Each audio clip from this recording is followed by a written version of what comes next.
How to fix flash not working on Snapchat. Hello guys, welcome back to this quick tutorial video. Today I will show you that how can you fix the problem like flash not working on Snapchat. So let's get started on this process. Firstly, you'll have to open the Snapchat app on your device. So simply have to open it, and now on this section you will got options like flash, so it will appear just at the below of camera switch button, so you can turn on the flash from here. So first thing that you will have to assure that you have enough battery on your device, so it will require like 20% above. So if you have below than 20%, you will not be able to like use the flash feature of the Snapchat. So if you are still facing this problem, you will have to go back from here, and now after there you'll have to open the app info of this Snapchat, so you have to hold it like this.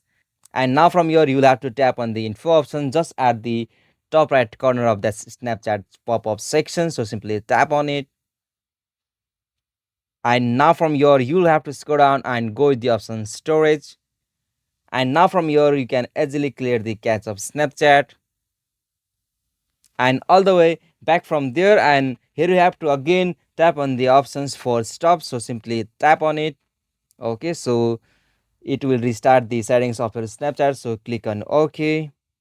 And now after that your problem might be solved now. So if you are still facing that problem, you'll have to delete your Snapchat app and reinstall it from the Play Store or App Store, and from there your problem might be surely solved. So hope this video was helpful to you, and please don't forget to subscribe our YouTube channel for more quick and short tutorial like this. Thank you for watching this video. Have a nice day.